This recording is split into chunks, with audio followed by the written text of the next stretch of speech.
नमस्कार दोस्तों, आज की इस वीडियो में मैं आपको बताने वाला हूं कि यूनिवर्स से कैसे बात करें जिससे यूनिवर्स आपकी सभी विशेष को इजीली पूरा कर दे।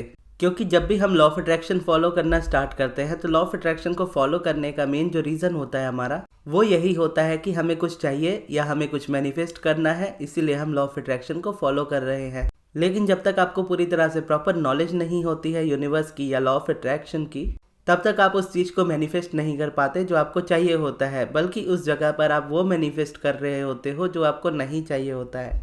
और यूनिवर्स बहुत सिंपल है, आप जिस चीज़ पे फोकस करोगे यूनिवर्स वो चीज़ आपको देता चला जाएगा, भले ही वो चीज़ आपको चाहिए हो या आपको नहीं चाहिए हो। तो इसीलिए ये हमारी रिस्पॉन्सिबिलिटी बनती है कि हम इस चीज़ को समझे, यूनिवर्स को समझे, लॉ ऑफ अट्रैक्शन को समझे और अपने फोकस को इस तरीके से बिल्ड करें ताकि हमारी लाइफ में वो मैनिफेस्ट हो जो हम चाहते हैं। तो फिर क्वेश्चन ये आता है कि हम यूनिवर्स से बात कैसे करें एक्चुअल में जिससे हमारी डिज़ायर्स हमारे फेवर में मैनिफेस्ट हो। तो इसका आंसर ये है कि यूनिवर्स आपको हर वक्त सुन रहा है, भले आप बोल रहे हो वर्बली या नहीं भी आप बोल रहे हो तो भी, क्योंकि मन ही मन हम बोल ही रहे होते हैं, मन ही मन हम सोच ही रहे होते हैं। बेसिकली हमारे मन में जो चल रहा होता है वो यूनिवर्स को समझ में आ रहा होता है, जिसको हम सेल्फ टॉक भी कहते हैं। और अब्राहम हिक्स की लैंग्वेज में देखोगे तो अब्राहम हिक्स इसे स्टोरी कहते हैं, और मैं भी इसे स्टोरी कहकर ही कंसिडर करता हूँ, क्योंकि मैंने सीखा भी अब्राहम से ही है इसके बारे में, जिसमें बेसिकली ये कहा जाता है कि आपके माइंड में हमेशा स्टोरी चल रही होती है, हर चीज़ को लेकर के एक स्टोरी चल रही होती है। हमारे कुछ थॉट्स होते हैं, हमारे कुछ सेंटेंसेस होते हैं, वर्ड्स होते हैं जिसके बेसिस पे हमारी फीलिंग्स निकलती है और इसे ही हम स्टोरी भी कह देते हैं। अब मोस्टली जो स्टोरीज होती है ना हमारे माइंड में, वो हमारी करेंट रियलिटी को देखते हुए होती है। फॉर एग्जाम्पल, कोई पर्सन अगर मनी मैनिफेस्ट कर रहा है और उसके पास बहुत टाइम से मनी नहीं है, तो उसकी रियलिटी के बेसिस पे उसकी स्टोरी इस तरीके की होगी, पैसा कमाना बहुत मुश्किल है, पैसे कमाने के लिए बहुत स्ट्रगल करना पड़ता है, पैसे कमाने के लिए दिन रात मेहनत करनी पड़ती है, मुझे पैसे सेव करने हैं लेकिन मैं सेव नहीं कर पा रहा हूँ, मेरे पास जितने पैसे आते हैं सारे खर्च हो जाते हैं, कुछ भी नहीं बचता है। तो ये आप समझ लो ये एक स्टोरी है, और इस स्टोरी में अगर कोई पर्सन इन्वॉल्व है और इस तरीके की स्टोरी को वो रिपीट करता है, तो यहाँ पर क्या मैनिफेस्ट होगा? मनी का लैक मैनिफेस्ट होगा, यानी लाइफ में मनी की वो प्रॉब्लम जो है वो आने वाले टाइम में और भी बढ़ती चली जाएगी, और ये बिलीव स्ट्रांग होता चला जाएगा कि हाँ पैसे कमाना मुश्किल है, और हमेशा आप देखोगे कि आपके पास पैसे की कमी हमेशा नजर आएगी। अब यहाँ पे अब्राहम कहते हैं कि जब तक आप इस वाले माइंडसेट में हो तब तक आप प्रॉस्पेरिटी को मैनिफेस्ट नहीं कर सकते, यानी जब तक आप बुरा फील कर रहे हो मनी को लेकर के, तो आप मनी के अबंडेंस को मैनिफेस्ट नहीं कर सकते।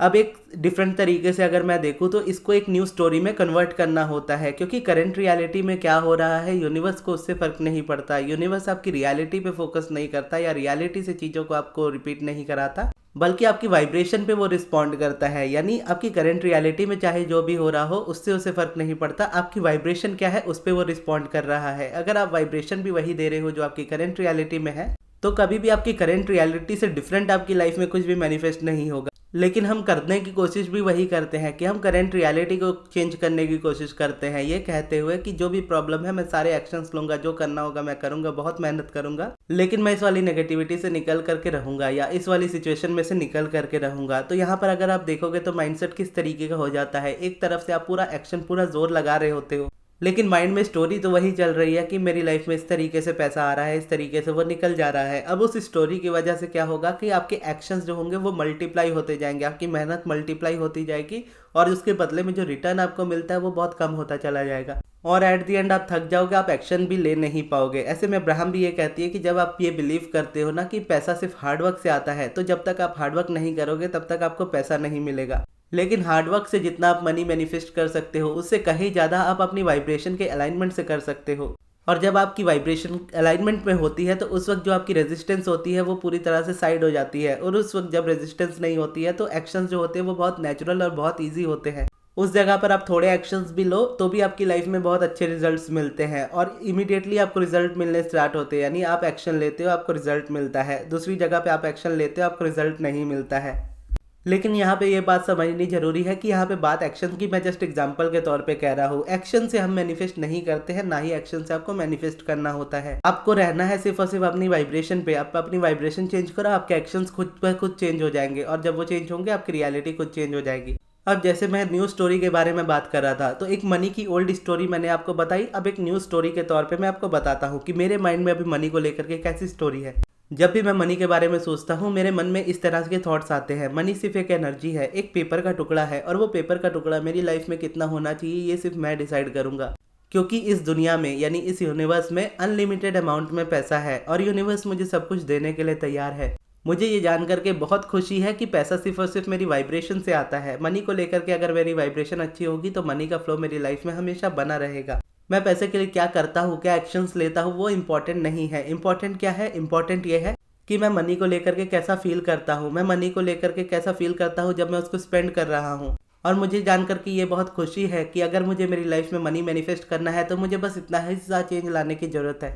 मुझे बस मनी को लेकर के और अपनी ओवरऑल पूरी लाइफ को लेकर के बस एक पॉजिटिव फीलिंग की तरफ बढ़ना है, एक न्यू स्टोरी की तरफ बढ़ना है और मेरी लाइफ में सारे चेंजेस आने स्टार्ट हो जाएंगे। अब यह है एक एग्जांपल एक न्यू स्टोरी का जो मैं रिपीट करता हूँ मेरे माइंड में जब भी मनी का सब्जेक्ट या कोई भी सब्जेक्ट डिफरेंट मेरे माइंड में आता है। तो अब मैं आपको ये नहीं कह रहा कि आप एज इट इज़ इसको रिपीट करो अपने माइंड में जैसा मैं बोल रहा हूँ, क्योंकि ये मेरे अब नेचुरल सेंटेंस है। अब मैं नेचुरली इसी तरह से बात करता हूँ। पहले ये चीज़ें डिफरेंट हुआ करती थी। जब मैं पॉजिटिव एस्पेक्ट लिखता था तो पॉजिटिव एस्पेक्ट्स वाला आपका पैटर्न यानी मेरा पैटर्न पॉजिटिव एस्पेक्ट्स का लिखने का आपको पूरा पता है कि मैं कैसे लिखता था। मनी आपको फ्रीडम देता है, मनी से आप जो चाहे वो कर सकते हो, पैसे से आप जहाँ चाहे वो ट्रैवल कर सकते हो। मनी आपकी लाइफ को अमेजिंग बनाता है, मनी आपकी लाइफ में सारी चीज़ों को हमेशा बैलेंस में रखता है। पैसा आपको खुशी देता है, पैसा आपको इस तरीके से बेसिकली मैं पहले की स्टोरीज ऐसे रिपीट करता था, अभी की ये ऐसे हो गई है। तो चेंज आ जाता है टाइम के साथ साथ, लेकिन बस ये है कि स्टोरी हमेशा बेटर फीलिंग होनी चाहिए। और इस जगह पर देखोगे आपका फोकस करंट रियलिटी पे नहीं होता है लेकिन एक न्यू वाइब्रेशन पे होता है, और न्यू वाइब्रेशन पे न्यू वाइब्रेशन वाली चीज़ें ही आप मैनिफेस्ट करते हो। अब जब अब्राहम से मैं ये सीख रहा था, यानी उनकी book money and the law of attraction में है इसके बारे में, तो उन्होंने ये कहा था कि जब कोई और पर्सन यानी उन्हीं के सेमिनार्स में जो लोग आते हैं वो कई बार इस बात को लेकर के परेशान हो जाते हैं कि ऐसा नहीं हो सकता कि किसी चीज़ को या किसी सेंटेंस को आप थोड़ा सा चेंज कर लो तो आपकी रियलिटी नहीं चेंज हो जाएगी। तो अब्राहम कहती है कि हमारी बात पे भले आप बिलीव ना करो, आप खुद ही यूज़ करके देख लो, क्योंकि आप जिस चीज़ को रिपीट करते रहोगे यूनिवर्स उसका एसेंस आपकी लाइफ में भेजता ही रहेगा। आप इस तरीके से अपने माइंड की स्टोरीज को चेंज करना स्टार्ट करो और देखो रियलिटी में ये चेंजेस आपकी लाइफ में आने स्टार्ट होंगे ही होंगे। ये इमीडिएट प्रोसेस नहीं है, ग्रेजुअल प्रोसेस है। यानी स्टार्टिंग में भले आप ना कर पाओ लेकिन धीरे धीरे जैसे जैसे आप इसकी हैबिट बनाना स्टार्ट करते हो और ये इंटेंशन आपकी क्लियर रहती है कि अब से मुझे इसी तरह से अपने माइंड की स्टोरीज को रखना है, तो चेंज 100% आना ही है। और इसमें आपको क्या करना है कि आप जो मैनिफेस्ट कर रहे हो सिर्फ उस चीज़ को लेकर के आपको स्टोरी नहीं चेंज करनी है, बल्कि अपने लाइफ के हर एक एस्पेक्ट को लेकर के पूरे दिन में ऐसी बहुत सारी डिफरेंट छोटी छोटी स्टोरीज रिपीट करनी है। और इस न्यू रेपिटेशन से आपकी पूरी लाइफ चेंज हो जाएगी। अब इस रेपिटेशन को अगर आप प्रोसेसेस में ऐड करो तो आप समझ गए कि पॉजिटिव एस्पेक्ट्स में भी ये प्रोसेस ऐड होता है। जब आप पॉजिटिव एस्पेक्ट्स यूज़ करते हो मतलब आप एक पुरानी वाइब्रेशन को छोड़ करके एक न्यू स्टोरी के ऊपर जा रहे हो। अगर आप ग्रैटिट्यूड का इस्तेमाल कर रहे हो तो आप समझ लो कि आप पुरानी जो कंप्लेनिंग वाली वाइब्रेशन थी उसको छोड़ करके थैंकफुल होने की कोशिश कर रहे हो।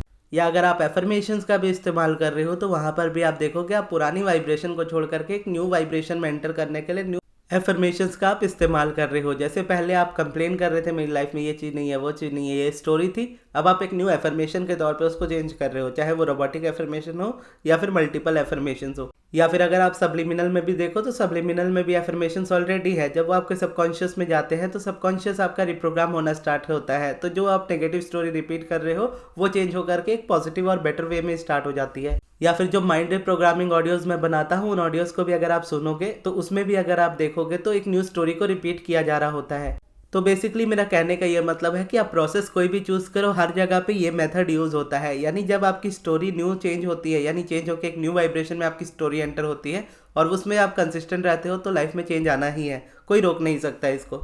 इसीलिए ये भी कहा जाता है कि किसी भी टेक्निक में जादू नहीं है, आपके माइंड में ही सारी चीज़ें हैं और ये चीज़ आपके लिए बहुत ईजी है, बहुत सिंपल है। ये कोई मैजिक वाली बात इसको नहीं कहा जा सकता क्योंकि ये हर किसी के लिए इक्वली वर्क करता है। लेकिन अगर इजी प्रोसेस के हिसाब से देखो तो मैं जो यूज़ करता हूँ पॉजिटिव एस्पेक्ट्स का या फिर पिवटिंग का, ये प्रोसेसेस मुझे ज़्यादा इजी लगते हैं। किसी को एफर्मेशन ज़्यादा इजी लगेगी, किसी को सब्लिमिनल ज़्यादा इजी लगेगा। तो इस तरीके से आप इसको कर सकते हो।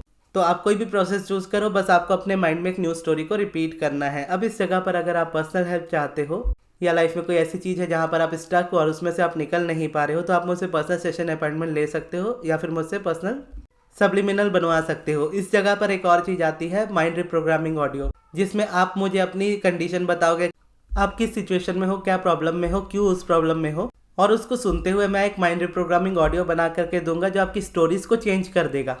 तो सब्लिमिनल सेशन या फिर माइंड प्रोग्रामिंग ऑडियो बनवाने के लिए मेरे मैनेजर अमृत को कांटेक्ट कीजिएगा उनके व्हाट्सएप नंबर पे, जो मैं आपको कमेंट बॉक्स में दे दूंगा। और इस वाले टॉपिक को अगर आप और डिटेल में समझना चाहते हो तो आप पिवटिंग वाली वीडियो देखिएगा, और अगर आपको पॉजिटिव एस्पेक्ट्स लिखने सीखने हैं तो उसके लिए आप पॉजिटिव एस्पेक्ट्स वाली वीडियो देखिएगा। पिवटिंग के लिए आप लेफ्ट वाली वीडियो में क्लिक कीजिएगा और पॉजिटिव एस्पेक्ट्स के लिए आप राइट वाली वीडियो में क्लिक कीजिएगा। और ये वीडियो आपको कैसी लगी कमेंट्स में जरूर बताइएगा, और इस वीडियो को यहाँ तक देखने के लिए बहुत बहुत धन्यवाद।